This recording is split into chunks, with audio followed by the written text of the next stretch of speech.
네, 우리가 느헤미야서 말씀을 함께 묵상을 하고 있습니다.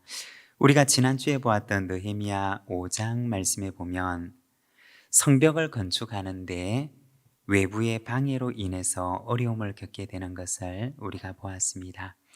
하지만 이러한 외적인 어려움을 잘 극복해내고 성벽 공사는 계속해서 진행되는 것을 보여주고 있습니다.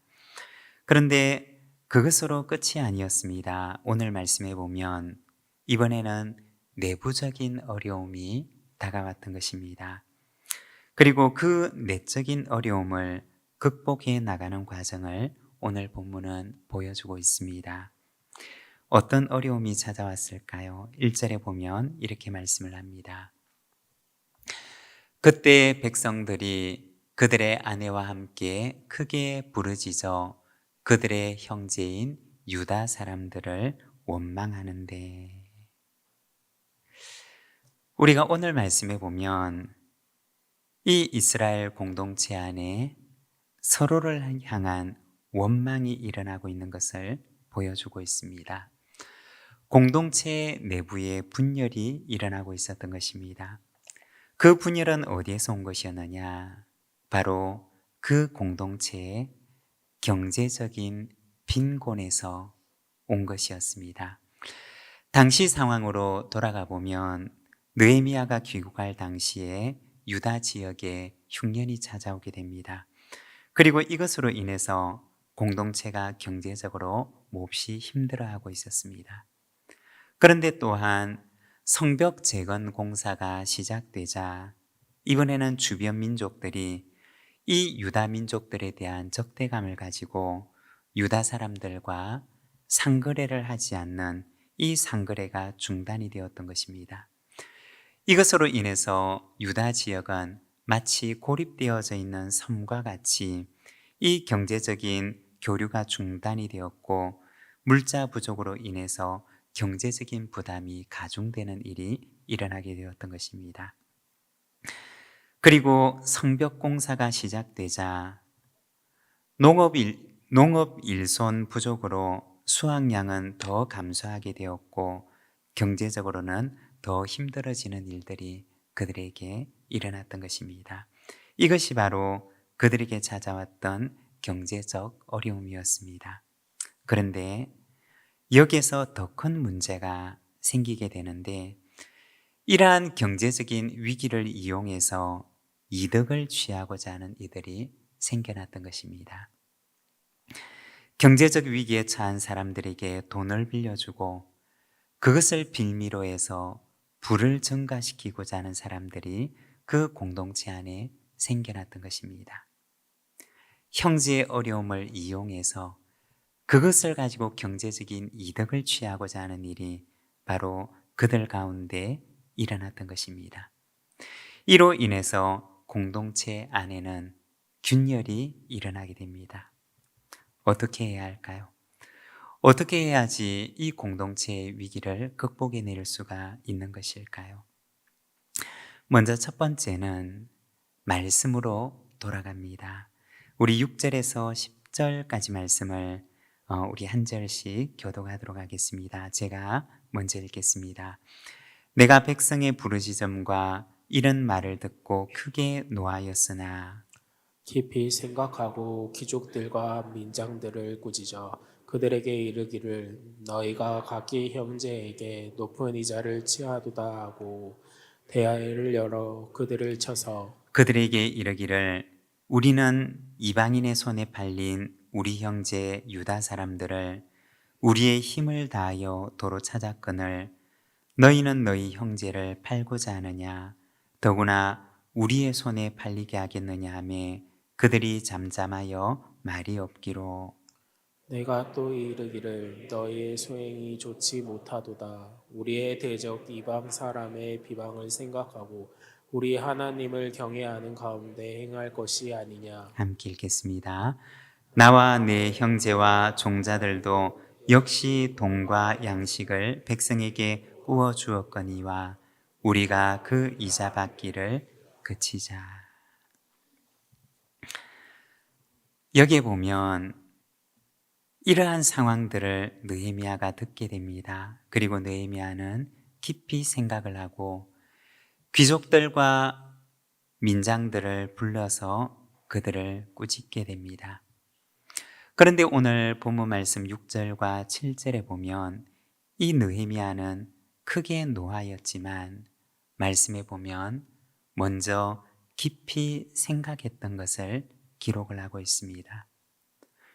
분노의 감정이 그의 마음 가운데서 일어나고 있었지만 그러나 그것을 그대로 표현하지 않고 먼저 깊이 생각을 하게 됩니다. 여러분, 느헤미야를 한번 생각해 보십시오. 이 느헤미야는 그 당시 총독의 지위에 있던 사람이었습니다. 그리고 느헤미야 뒤에는 누가 있었느냐? 페르시아 왕실이라고 하는 왕실의 권위가 그를 뒷받침하고 있었습니다. 또한 뿐만 아니라 느헤미야를 보낼 때 페르시아 왕이 함께 보내었던 페르시아의 군대가 그와 함께하고 있었습니다. 그런데 오늘 우리가 읽은 이 말씀에 보면 느헤미야는 그 마음의 분노를 멈추고 먼저 생각을 합니다. 왜 그랬을까요?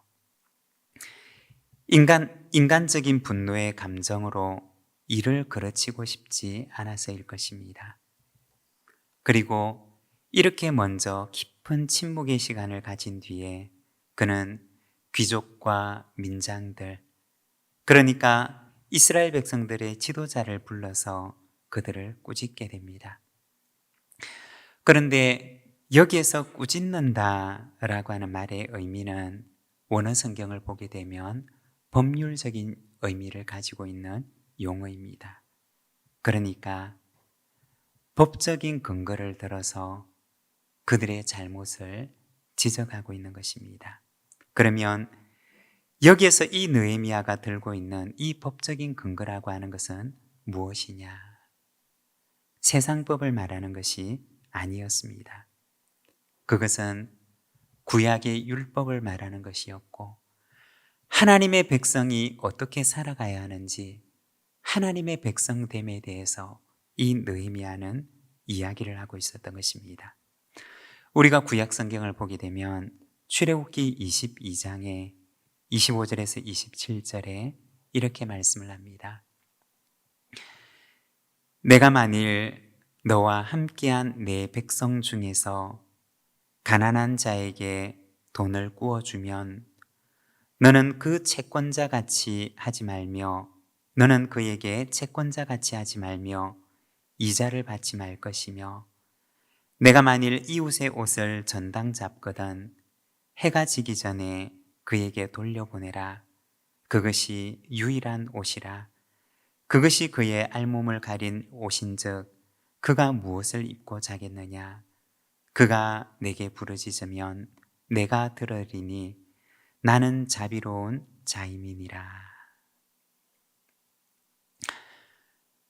이 구약의 말씀을 보게 되면 하나님께서 이스라엘 백성들에게 그들이 어떻게 살아가야 하는지 그들의 삶의 방식에 대해서 말씀을 해주시는데 만일 너희 가운데 가난한 자에게 돈을 꾸어주는 일이 있다면 이자를 받지 말 것이고 또 이웃의 옷을 전당 잡았다가도 해가 지기 전에는 그것을 돌려주라고 말씀을 하십니다.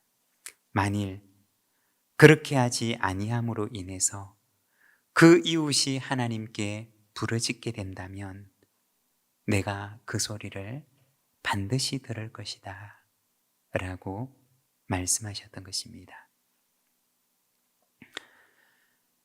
느헤미야는 바로 이 구약의 하나님의 말씀, 세상의 법적인 규정을 가지고 와서 그들에게 이야기를 했던 것이 아니라 바로 이 구약의 하나님의 말씀을 가지고 와서 하나님의 백성의 삶이 어떠해야 하는지를 그 귀족들과 민장들에게 다시 한번 일깨워 주었던 것입니다. 그러면 이 공동체의 균열은 어디에서 오고 있었던 것이냐? 바로 그들이 그 전날의 하나님의 말씀을 떠나는 데서 온 것이었습니다. 율법의 말씀에 그 참 정신을 떠난 데서 온 것이었고, 하나님의 말씀을 저버린 데서 온 것이었고, 하나님의 백성답게 살아가지 않는 데서 바로 그 공동체의 균열이 일어나고 있었던 것입니다. 그러면 해답은 어디에 있는 것일까요? 하나님의 말씀으로 돌아가는 데 있는 것이었습니다. 하나님의 백성됨의 삶을 회복하는 데 있는 것이었습니다. 느헤미야는 먼저 자기의 가슴 속에서 치밀어 오르는 인간적인 분노의 감정을 내려놓습니다. 그리고 하나님의 말씀을 묵상합니다. 그리고 백성의 지도자들을 불러서 하나님의 말씀으로 돌아갈 것을 그들에게 호소하고 있었던 것입니다. 여러분, 모든 문제의 해답은 어디에서 오는 것일까요? 우리가 하나님께로 돌아가는 데 있습니다. 모든 문제는 어디에서 시작될까요? 우리가 하나님의 말씀을 떠나는 데서 있습니다. 여러분, 하나님의 말씀으로 돌아가면 그 안에는 하나님께서 주시는 해답이 우리에게 있는 줄로 믿습니다. 오늘도 주님의 말씀을 기억하고 하나님의 말씀으로 돌아가는 저와 여러분의 삶이 되시기를 바랍니다. 그리고 두 번째는 어떻게 공동체의 위기를 극복해 나가느냐? 지도자들이 헌신의 결단을 하게 됩니다. 11절에서 13절의 말씀을 우리가 함께 교독하고 마지막 절을 함께 읽겠습니다. 그런즉 너희는 그들에게 오늘이라도 그들의 밭과 포도원과 감람원과 집이며 너희가 구워준 돈이나 양식이나 새 포도주나 기름의 100분의 1을 돌려보내라 하였더니 우리 말하기를 우리가 당신의 말씀대로 행하여 돌려보내고 그들에게서 아무것도 요구하지 아니하리이다 하기로 내가 제사장들을 불러 그들에게 그 말대로 행하겠다 맹세하게 함께 하고 읽겠습니다. 내가 옷자락을 털며 이르기를 이 말대로 행하지 아니하는 자는 모두 하나님이 또한 이와 같이 그 집과 산업에서 털어버리실지니 그는 곧 이렇게 털려서 빈손이 될지로다 하매 회중이 다 아멘하고 여호와를 찬송하고 백성들이 그 말한 대로 행하였느니라. 아멘. 여기에 보면 백성들에게 무언가를 빌려주었던 사람들이 하나님의 말씀대로 실천할 것을 결단하는 내용이 등장하게 됩니다. 먼저 첫 번째는 이자를 받지 않겠다는 결단이었고, 그리고 두 번째는 담보물을 돌려주겠다고 하는 결단이었습니다. 이것은 자신의 희생을 감수하는 결단이었습니다. 하나님의 말씀으로 돌아가기 위해서 자기의 이익을 포기하는 결단이었습니다. 여러분, 우리가 하나님의 말씀을 따라 살아가려고 하면 하나님께서는 때로는 우리에게 희생과 헌신을 요구할 때도 있습니다.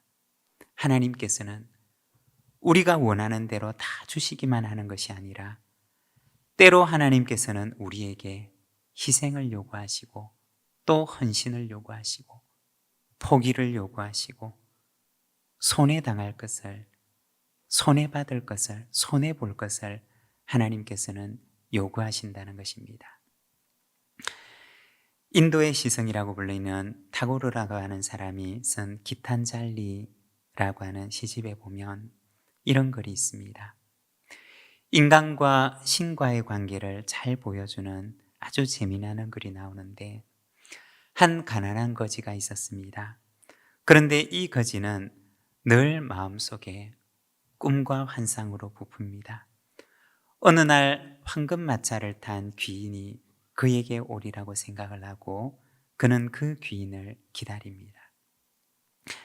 그런데 정말 어느 날 저쪽에서 황금마차를 탄 귀인이 자기를 향해서 마차를 타고 다가오고 있는 것을 보게 됩니다.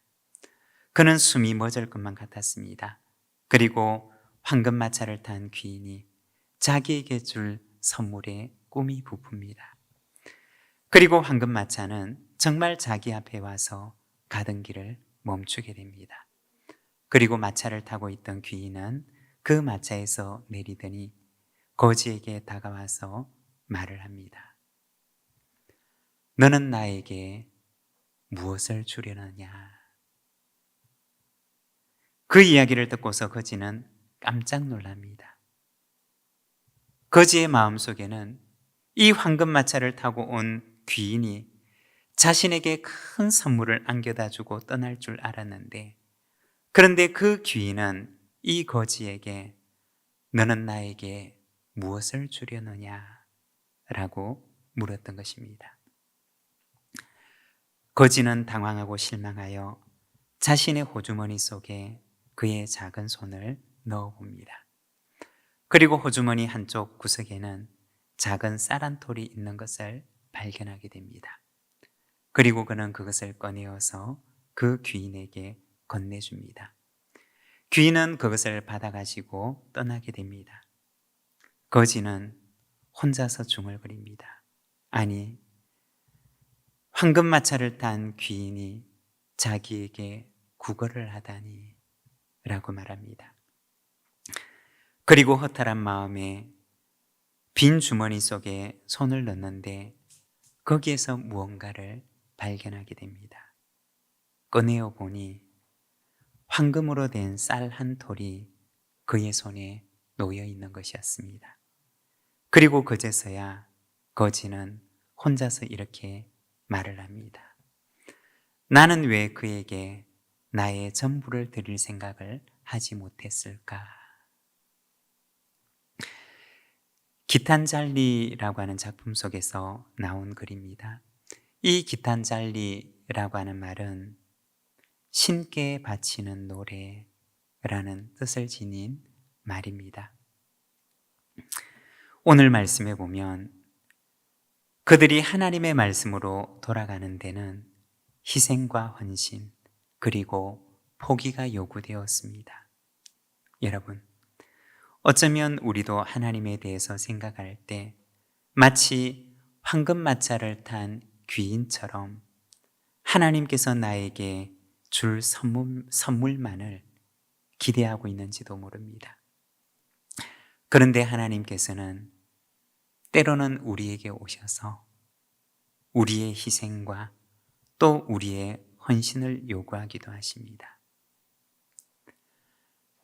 여러분, 하나님께서는 우리가 원하는 것이라면 모든 것을 들어주시는 분이 아니라는 것입니다. 때로는 하나님께서 우리에게 헌신을 요구하시고 희생을 요구하시고 또 우리에게 포기도 요구하십니다. 그러나 여러분, 우리는 하나님께 작은 것을 드리지만 그러나 하나님께서는 우리가 드린 것과는 비교할 수 없는 것들로 우리의 삶을 채우신다는 것입니다. 여러분, 오늘 우리도 하나님 앞에 나아갈 때 내가 하나님을 위해서 무엇을 드릴까 하는 마음으로 하나님께 나아가 보시기를 바랍니다.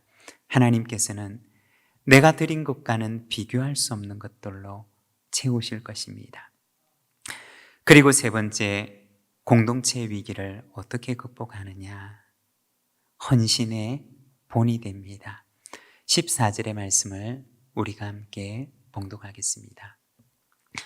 또한 유다 땅 총독으로 세움을 받은 때 곧 아닥사스다 왕 제20년부터 제32년까지 12년 동안은 나와 내 형제들이 총독의 녹을 먹지 아니하였느니라. 아멘. 여기에 보면 느헤미야의 헌신을 보여주고 있습니다. 느헤미야는 그가 먼저 공동체를 위해서 헌신하게 됩니다. 당시 페르시아의 총독들은 자신이 다스리는 곳에서 세금을 거두어 드릴 수 있는 권한이 있었습니다. 그리고 그 세금을 가지고 자기의 개인적인 필요를 채우고 또 총독의 일을 수행하기 위한 모든 비용들을 거기에서 충당했습니다. 그런데 느헤미야는 이전의 총독과는 달리 세금을 거두어 들이지를 않았습니다. 이전의 총독은 백성들에게서 은 40세겔의 세금을 거두었음을 기록을 하고 있습니다. 1세겔, 은 1세겔이라고 하는 그 금액은 당시 노동자의 4일치 품삯에 해당되었다고 합니다. 그러니까 세금으로 내는 40세겔이라고 한다면 노동자의 160일치 품삯에 해당하는 것이었습니다. 굉장히 무거운 세금이 그들에게 부과되었던 것입니다. 그런데 느헤미야는 백성들의 과중한 부담을 생각해서 총독의 녹을 포기합니다. 그리고 자신의 재산으로 총독의 모든 경비를 부담하게 됩니다. 느헤미야는 자신이 먼저 헌신의 본을 보였던 것입니다. 여러분, 권위는 어디에서 오는 것일까요? 참된 권위는 그가 앉아있는 자리나 그가 얻게 되었던 직분이나 혹은 그가 가지고 있는 세상적인 힘에서 오는 것이 아니라는 것입니다. 참된 권위는 섬김에서 오는 것이고 또 자신이 본이 되는 곳에서 권위가 시작되는 것입니다. 우리가 예수님의 권위를 생각해 보면 예수님의 권위는 어디에서 온 것일까요? 그것은 높아지는 데서 온 것이 아니라 우리를 섬기시기 위해서 가장 낮은 곳까지 내려오신 곳에서 주님의 권위가 시작되었던 것입니다. 여러분, 우리에게는 이와 같은 권위가 있습니까? 예수님을 닮은 참된 섬김의 권위가 오늘 우리에게는 있습니까? 참된 교회는 바로 이러한 예수님을 따라서 섬김의 권위로 가득 찬 곳입니다. 우리 부산지인교회가 이와 같은 참 권위로 가득한 교회가 되기를 소망합니다. 여러분, 어려운 일을 만날 때마다 말씀으로 돌아갑시다. 하나님의 말씀을 떠나는 데서 우리 인생의 문제가 시작됩니다. 하나님의 말씀으로 돌아가는데 참 해답이 있습니다. 여러분, 우리 자신을 하나님께 드립시다. 나를 드리는 곳에 내가 드린 것과는 비교할 수 없는 것으로 채우시는 하나님의 은혜가 있을 것입니다. 그리고 예수님처럼 섬기고 낮아지는 곳에 참 권위가 시작됩니다.